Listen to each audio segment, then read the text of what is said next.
All He- right, I'm hel- in. hello. This is Carla Michelle, and I have my guest here, Latesha Byrd. You just heard her.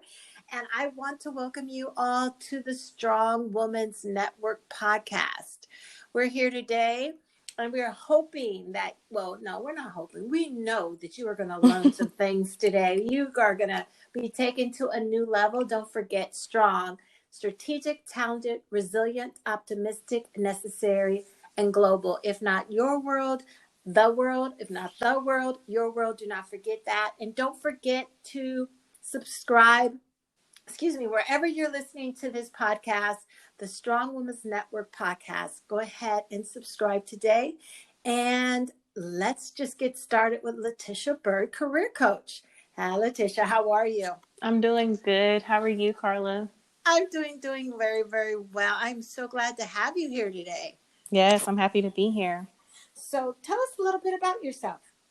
Okay, well, I am originally from Raleigh, North Carolina. I currently live in Charlotte. I've been here for about 12 years, and I am a career coach and talent development consultant. I run a company called Byrd Career Consulting. I focus on career coaching with a little bit of career empowerment and life visioning, and as well as doing a lot of speaking and training around really anything career development. I am super passionate about helping women find their dream jobs, their jobs that fulfill them, that are aligned with their values, and also get paid well while doing it. So that is a little bit about me. I also am an adjunct instructor at North Carolina A&T State University.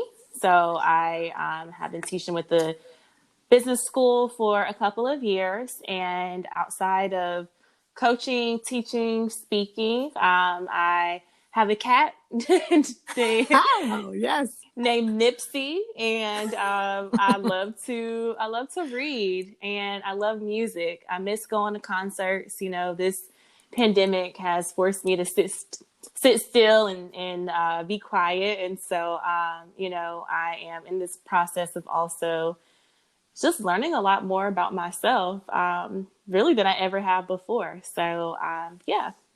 Yeah. Well, won't it do it to you? Won't this time if it's not, because it causes us to stop It and real does. and slow down. And if we don't take this opportunity to learn about ourselves, and then I think it's a missed opportunity because Hmm. there's no one around, especially if you live alone. There's no one around.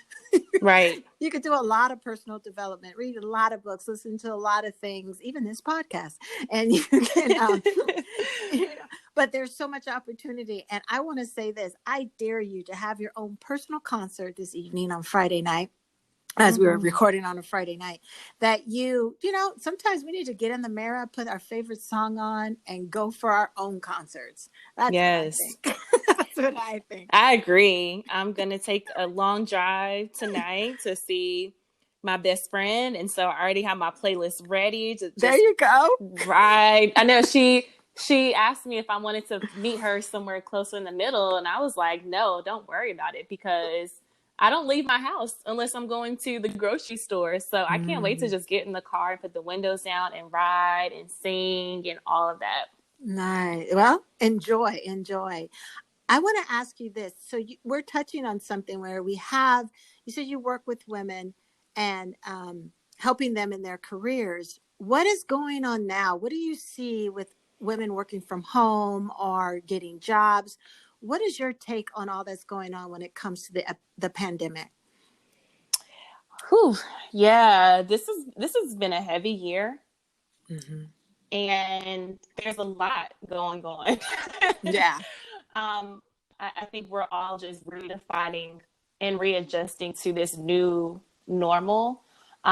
So because I coach primarily women, they are navigating, motherhood and taking care of their children, and also taking care of older family members like parents, Mm. and also trying to show up and get the job done. So that's one aspect that has been a real challenge. Um, the other is that now that we all are forced to sit still with ourselves, we don't have those distractions of going out to the bar, going out shopping and vacationing and doing those things where we could, that allowed us to escape from our jobs. Mm-hmm. A lot of my clients are in this space of figuring out, what do I truly want to do? Because if my life is going to be this, working remotely, being here at home, like my home was how I kind of was able to escape from my job. But if I'm forced to be home and do this, like I can't do this any longer. So a lot of my clients are going through that. And then of course, just with a lot of the racial trauma that's going on right now. And I do also coach a lot of Black women and women of color that specifically for Black women has created and presented some challenges when, their coworkers are checking in every second and saying, hey, are you okay today? Is there anything I can do? How can I be an ally? What is it like being Black in America? Wow. They're It's true. also going through that. So, we're just really getting hit and impacted on in a lot of different ways. I realize our career is so closely intertwined with our lives that it's really hard to separate the two. And so one, when you are a woman and you may already be feeling isolated at work, feeling out of place, especially if you're in a leadership role and you're constantly being challenged and judged and given feedback for things that if a man did that, it would be okay. You start to kind of question that and internalize this feedback and then wonder, okay, am I good enough here? Am I meant to be a leader? Like, what's wrong with me? And so, when I coach women, it's all about helping them really rebuild their confidence to understand what their value add is. We're really working through a lot of that right now. It makes so, and imposter syndrome is real anyway. And then now Yes. with what is all going on in the world, it's some um, added heaviness that's just so it's good that they have you, because it's the added heaviness of, okay, I have to make a decision. Then, because of your race, Black, a colored woman, you are probably under the spotlight even more so. And then everyone's trying to Right. either be, you don't know if they're saying yes to you and your project because you're Black now, or Right. and they don't want to, yes, Black Lives Matter, and let's show her and just, let her do whatever she wants. Or, Mm-hmm. I'm hearing a lot of that too. It's like they're not, it's like, is this real, or is it, am I good, or is this, you guys are just playing with me now, male and female, you're just playing with me now because of what's going on in the world. And that's a weird place to be, and it's a hard place to balance. But I know I was Exactly. yeah. So how do you teach them to navigate through that? How do I teach them to navigate through, Just, yeah, through like, imposter syndrome in this oh environment. yeah, Yeah. yeah, it's I think that we put so much into like everything else and everyone else that we don't have much else for ourselves. And so, you can't pour from an empty cup. And I mean, even for me, Carla, like I have to make sure I'm practicing what I preach.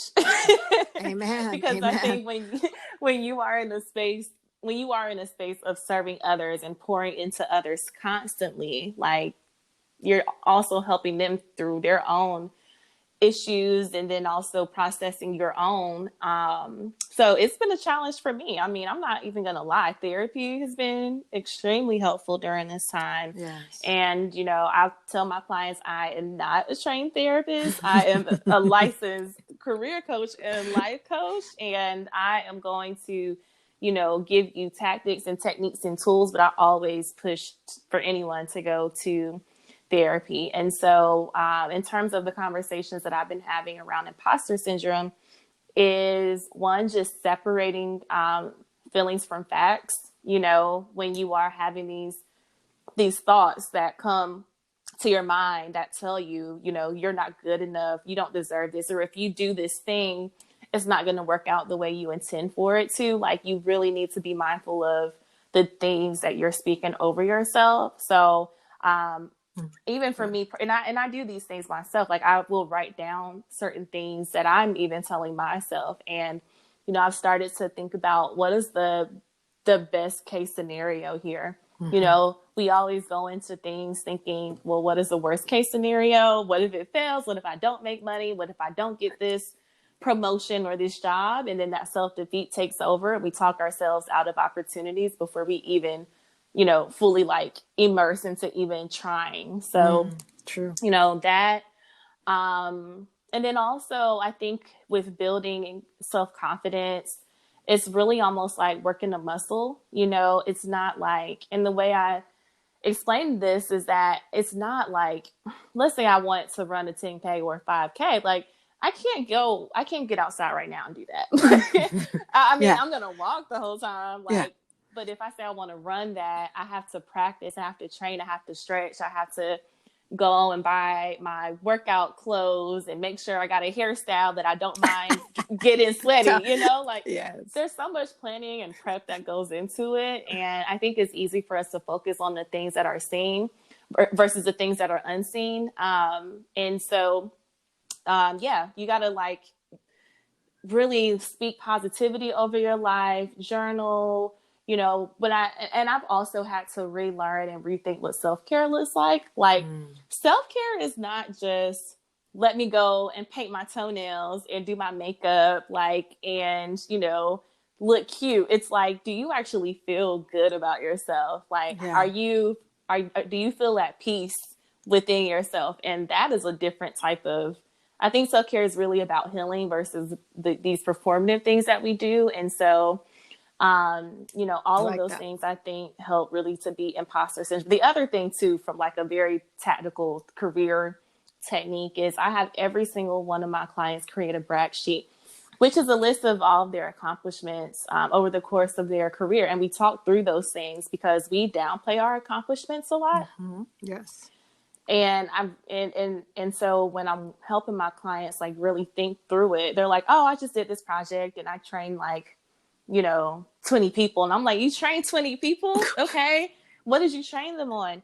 How did this help them? Oh, well, they were able to go out and launch these large scale projects. Oh, well, how much money did that bring in? Oh, just, $1 million. I'm like, what? Are you serious? So that's the truth. Yeah. So it's some of those things. But it's a journey. It's a journey. It's funny, like when I'm talking to my clients, I'm like, "Ooh, that was good. Let me make sure I write that down for me." But it's true, a little bit of transparency. The other day, I went in the office about 9:30. I had a client, and then I stayed there till about 6. Do you know I came home from like I didn't get anything done? I was like, what the heck is wrong with me? So I went to bed like in a funky mood because I'm like, oh, I didn't do this, I didn't do that, I didn't do this. I beat myself up. And in the morning, you know what? I dealt with it and I said, I'm going to write down everything I did do. I had almost 20 things.